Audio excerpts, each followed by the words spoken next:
Hay recuerdos que llegan sin avisar. No vienen cuando uno realmente los busca. Vienen cuando el silencio se parece demasiado al pasado. Yo ya era un hombre cuando entendí que aquella mañana de mi infancia no fue solo una discusión en la puerta de mi casa. Fue una grieta. Una de esas que no se ven al principio, pero con los años terminan partiéndolo todo. Yo tenía alrededor de 8 años. A esa edad uno todavía cree que los padres lo saben todo, que la casa es un lugar seguro y que el mundo empieza y termina en el pueblo. Mi pueblo era pequeño, de esos donde el polvo se mete en los zapatos y las tardes parecen no avanzar nunca. Un lugar donde los días se miden por campanadas, por el sonido del comal, por la hora en que los hombres regresan del trabajo y las mujeres bajan la voz cuando hablan de ciertas cosas. Éramos 5 hermanos, 4 hombres y la mayor una mujer. Ella se llamaba Ana Rosa. Yo era el 4º hijo, no el más chico, no el mayor, el que observa, el que escucha detrás de las puertas, el que aprende a leer los gestos antes que las palabras. En ese tiempo no lo sabía, pero esa costumbre de escuchar en silencio me iba a acompañar toda la vida. Nuestra casa era sencilla, paredes claras, un patio con tierra suelta y una sombra que solo aparecía bien entrada la tarde. Mi madre era una mujer tranquila, de esas que no hacen ruido cuando caminan, pero cuya presencia se siente en toda la casa, siempre ocupada, siempre pensando en los demás antes que en ella. Mi padre era distinto. No era un hombre malo, pero tampoco era fácil. Se llamaba Eusebio, un hombre fuerte, de esos que parecen venir con carácter incluido. Trabajador, callado, con una forma de mirar que no pedía permiso. Cuando hablaba, uno escuchaba. Cuando se enojaba, nadie preguntaba nada. Durante un tiempo, años atrás, mi padre se había ido a trabajar a un pueblo de la sierra. Eso era algo que todos lo sabíamos, pero nadie comentaba demasiado. En ese entonces, para mí, la sierra era solo una palabra, un lugar lejano, casi imaginario. No sabía que de ahí vendría algo que nos alcanzaría a todos. Aquella mañana empezó como cualquier otra.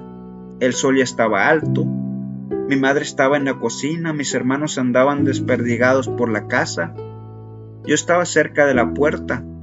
Fue entonces cuando tocaron. No fue un golpe fuerte, no fue insistente, fue respetuoso, como si quien tocara no quisiera molestar demasiado. Abrí. Del otro lado había un joven. Tendría unos 18 años, quizás un poco menos. Era delgado, moreno claro, traía la ropa sencilla, polvosa, como de alguien que había caminado largo. Pero lo que más recuerdo son sus ojos. No eran tímidos, tampoco agresivos. Eran firmes, como si ya hubiera decidido algo antes de llegar. Me preguntó en voz calmada: «¿Aquí vive un señor llamado Eusebio?» Yo asentí sin pensar. Fui por mi madre, le dije que había un joven preguntando por mi papá. Ella salió. Yo me quedé cerca, no por curiosidad, sino porque algo en el ambiente se volvió distinto. Me escondí detrás del muro del pasillo, desde ahí podía escuchar. El joven habló primero, su voz no temblaba. Le dijo que venía de un pueblo de la sierra, que su madre le había contado una historia desde que él era niño. Dijo que su madre siempre le dijo que su padre se llamaba Eusebio. Mi madre no dijo nada al principio, solo respiró hondo. Luego él añadió algo que hizo que todo cambiara. Mi mamá me dijo que él vive aquí. Ahí mi madre se llevó las manos al rostro, no gritó, no hizo escándalo, lloró en silencio. Yo no entendía todo, pero entendía lo suficiente. Porque ese joven tenía la misma edad que mi hermana mayor, Ana Rosa, y entonces todo empezó a tener sentido. Mi madre le preguntó cosas, de dónde venía, cómo era su mamá, cuándo había conocido a Eusebio. Cada respuesta era como una piedra más cayendo en el mismo lugar. El pueblo, el tiempo, el trabajo en la sierra, todo coincidía. Pero había algo más, algo que no necesitaba palabras. Ese joven se parecía a mi padre como ninguno de nosotros. La misma forma de nariz, la misma frente, la misma manera de pararse. Yo miraba desde mi escondite y sentía una incomodidad extraña, como si estuviera viendo a alguien conocido, pero fuera de lugar. Mi madre lo vio también, por eso lloraba así. Mi madre le pidió que esperara. Entró a la casa a buscar a mi padre. Yo escuché voces, luego un grito seco, de esos que no dejan lugar a dudas. Mi padre salió, no miró a mi madre, no me miró a mí, miró al joven, y sin dejarlo hablar, le gritó: «Yo no soy tu padre y lárgate de aquí». El joven intentó decir algo. No lo escuché bien. Mi padre levantó la voz otra vez, más fuerte, más duro, y el joven se dio la vuelta. Caminó despacio, sin llorar, sin gritar, como si ya supiera que eso iba a pasar.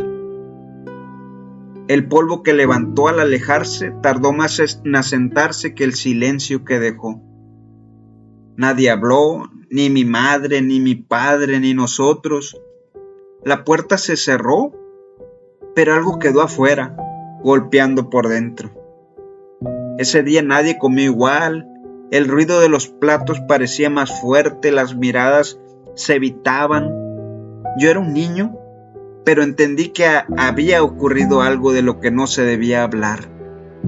En mi casa se aprendió pronto que el silencio también es una forma de obediencia. Mi madre cambió, no de golpe, no de forma escandalosa. Fue algo lento, casi invisible. Seguía levantándose temprano, seguía cocinando, seguía atendiendo la casa, pero algo se le fue apagando. A veces la encontraba sentada mirando al patio sin ver nada. Otras veces lloraba en la noche cuando creía que nadie la escuchaba.